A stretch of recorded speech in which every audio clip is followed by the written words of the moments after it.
சங்கரா டிவிக்கு என்னுடைய மிகுந்த நன்றிகளை வந்து நான் சொல்லணும்.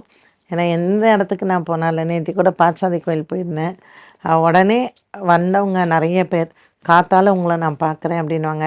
ஸோ ஃபஸ்ட்டு சொல்கிறதே உங்களை நான் பார்க்கும் பொழுது அன்றைக்கி டே பாசிட்டிவாக இருக்குன்னு சொல்கிறதா அது எனக்கு கடவுள் கொடுத்த மிகப்பெரிய ஒரு கிஃப்ட்டுன்னு நான் நினைப்பேன். அண்ட் இந்த ஃபீல்டு நான் சூஸ் பண்ணது வந்து நானாக தேர்ந்தெடுக்கலை, என் குரு வந்து எனக்கு அமைஞ்சார். ஸோ அது வந்து என்னுடைய வாழ்க்கை பாதையில் இந்த ஃபீல்டு வந்தது. And I am very happy.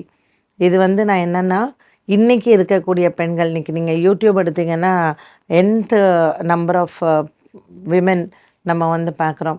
So first ஒரு பேருக்கோ புகழுக்கோ பணத்துக்காகவோ ஜோதிடத்தை தயவு செஞ்சு பண்ணாதீங்க. உங்களுக்கு வந்து ஒரு பெரிய ஃபேமஸ், நீங்கள் வந்து ஒரு டாக்டராக இருக்கணும், இல்லை ஒரு டீச்சராக இருக்கணும், ஒரு என்ஜினியர், அதெல்லாம் பண்ணுங்கள். பட் நாட் அ ஜோதிடர். ஏன்னா ஜோதிடம் அப்படிங்கிறது இறைவன் உங்களுக்கு கொடுக்கக்கூடிய ஒரு அற்புதமான கலை. வாக்கு பலிதம் அப்படிங்கிறது நாம் வந்து தேடி போய் நம்ம இருக்கல, நம்ம பிறக்கும் பொழுதே இறைவன் நமக்கு கொடுக்கக்கூடிய ஒரு கிஃப்ட்டு. ஸோ தெய்வம் கொடுக்கக்கூடிய ஒரு மிகப்பெரிய கிஃப்ட்டு. எல்லாருக்கும் 6 அறிவு அப்படின்னா கண்டிப்பாக ஒரு ஜோதிடருக்கு வந்து அந்த 7ஆம் அறிவு அப்படிங்கிறது அவங்களுக்கு கொஞ்சம் அதிகமாகவே இருக்கும்.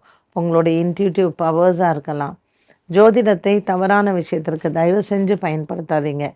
ஒரு ஜாதகம் அதில் உண்மை இருக்கணும். நான் ஜாதகத்தை மாற்றி கொடுக்குறேன், நான் டைமையும் டேட்டையும் மாற்றி உங்களுக்கு நான் போட்டு தரேன். ஸோ ஜோதிடத்தை வந்து உங்களுக்கு பணம் சம்பாதிக்கணும், இல்லை உங்களுக்கு வந்து பேர் வரணுங்கிறதுக்காக தவறாக பயன்படுத்தாதீங்க. அது என்றாவது ஒரு நாள் உங்களையும் உங்களுடைய வாழ்க்கையும் உங்கள் குடும்பத்தையும் அழித்துவிடும். அதனால் ஜோதிடர்களுக்கு நான் சொல்கிற அட்வைஸ் என்னென்னா, உங்கள் மனசாட்சிக்கு நீங்கள் உண்மையாக நடந்துக்கோங்க, உங்கள் குருவுக்கு உண்மையாக நடந்துக்கோங்க, உங்கள் தொழிலில் உண்மையாக இருங்க. இந்த உண்மை உங்களை என்றைக்குமே உங்களை காப்பாற்றும். ஸோ மற்ற கிரிட்டிசிசம் எல்லாம் நமக்கு தேவையே இல்லை. இப்போ பேசுகிறவங்க பேசிகிட்டே தான் இருப்பாங்க.